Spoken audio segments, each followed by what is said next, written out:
ഉരുൾപൊട്ടലിന്റെ തലേന്ന് മുണ്ടക്കൈയിലേക്ക് എത്തിയ മാധ്യമപ്രവർത്തകരെ വഴി കാണിച്ച സുനിൽ ദുരന്തത്തിൽ നട്ടെല്ലിന് പരിക്കേറ്റ് ഇന്ന് ആശുപത്രിയിലാണ്.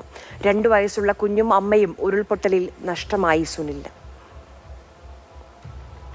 ഉരുൾപൊട്ടലുണ്ടായ ജൂലൈ 29-ന് അന്ന് വൈകുന്നേരം മുണ്ടക്കൈയിലെത്തി അവിടുത്തെ മഴയും അവിടുത്തെ അപകട സാധ്യതയും ഒക്കെ റിപ്പോർട്ട് ചെയ്യാൻ മാതൃഭൂമിയുടെ സംഘം ഉൾപ്പെടെ എത്തിയിരുന്നു. അന്ന് മാധ്യമപ്രവർത്തകർക്ക് വഴി കാണിച്ചിരുന്ന, അവരെ സ്ഥലം കൊണ്ടുപോയി കാണിച്ചിരുന്ന മുണ്ടക്കൈ സ്വദേശിയായ അനിൽ സാരമായി പരിക്കേറ്റ് അദ്ദേഹത്തിൻ്റെ ഉറ്റവരൊക്കെ നഷ്ടപ്പെട്ട് ഇപ്പോൾ മൂപ്പൻസ് ആശുപത്രിയിൽ ചികിത്സയിലാണ്.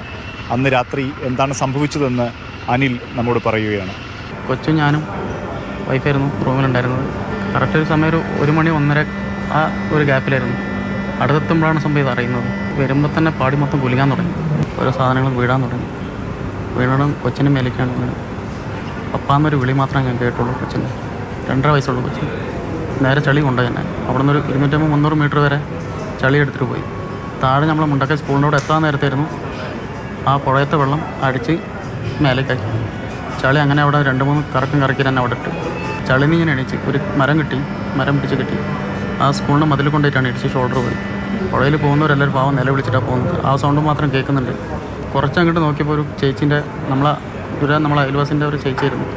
ആ ചേച്ചി കയ്യിലൊരു ഫോണും വെച്ചിട്ട് ആ ഫോണിൻ്റെ വെളിച്ചം മാത്രമേ കാണുന്നുള്ളൂ. ഞാൻ ആ സമയത്ത് ആരോ ആയിക്കോട്ടെ എന്ന് വെച്ചിട്ട് പെട്ടെന്ന് അങ്ങോട്ട് ഓടിച്ചെന്ന് ചളിയും കമ്പും മരങ്ങളൊക്കെ മാറ്റി ആ ചേച്ചിനെ പിടിച്ച് മേലേക്ക് വലിച്ചെടുത്ത് ടോർച്ചടിക്കുന്നത് കാണുന്നുണ്ട്. അപ്പോൾ അവിടെയാണെന്ന് മനസ്സിലായി നമുക്ക്. ആ ചേച്ചിനെ വിളിച്ച് 2 പേര് അവിടെ നിന്ന് മേലെ പാസ് ചെയ്ത് ആ കമ്പിവേലെല്ലാം പിടിച്ച് മേലെ കയറി. അപ്പോഴാണ് അവിടെ നിന്ന് മേലെ നിന്ന് ഒരു പൊട്ടും കൂടിയും ഭയങ്കര ഒച്ചലായി വരുന്നത്.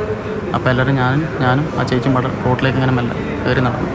ഞാൻ ആ സമയത്ത് എൻ്റെ കൊച്ചിനെ അമ്മേനെ എല്ലാവരും നോക്കും, ആരും കിട്ടിയില്ല. അതിലെൻ്റെ കൊച്ചും അമ്മയും നഷ്ടപ്പെട്ടു. നേരെ കയറി ഫസ്റ്റ് തന്നെ വണ്ടിയിലെടുത്തിട്ട് ചൂരമല എത്തുമ്പോൾ ചൂരമല പാലം പോയി.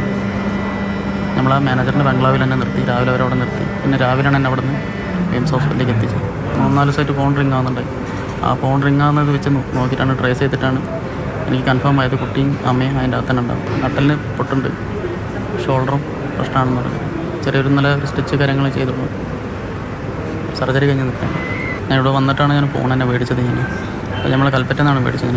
ഇമേജിൽ നിന്ന് EMI മേടിച്ചത്. EMI എല്ലാം പിടിച്ചിട്ടുമുണ്ട്. അതിലാണ് എല്ലാ ഡോക്യുമെൻറ്റ്സ് അതിലുള്ളത്. ഞാൻ അവരെ കോൺടാക്ട് ചെയ്തപ്പോൾ അവരതാണ് പറഞ്ഞത്.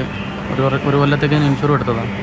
അവർ പറഞ്ഞ അവരെ മാനേജ്മെൻറ്റ് അതിലേക്ക് ഹെഡ് ഓഫീസിലേക്ക് അയച്ചിട്ടുണ്ട്. അവിടുന്ന് മറുപടി വന്നിട്ടില്ല എന്നാണ് പറയുന്നത്. 2-ാം തീയതി 15 പിടിച്ചിട്ടുണ്ട്. അപ്പോൾ അത് റീപ്ലേസ് ചെയ്യണോ ഫുൾ കവർ ഞാൻ ഇൻഷുറും ചെയ്തിട്ടുണ്ട്. അവർ പറയണത് ക്ലെയിം ചെയ്യാൻ പറ്റില്ല എന്നാണ്. എന്താ മിസ്സിങ് ആയതുകൊണ്ട് ആ ഫോൺ റീപ്ലേസ് ചെയ്യാനാണ്. കുട്ടി അമ്മയെ ഇവരെല്ലാവരും ആൾക്കാർ എല്ലാവരും പോയി. ഫോണിൻ്റെ കാര്യത്തിനല്ല. പക്ഷെ നമ്മൾ എന്തെങ്കിലും നടന്നതും അവരറിയാണ്ട് പിടിക്കുമ്പോൾ അതിനുള്ളൊരു മറുപടി അല്ല അവർ തരുന്നത്.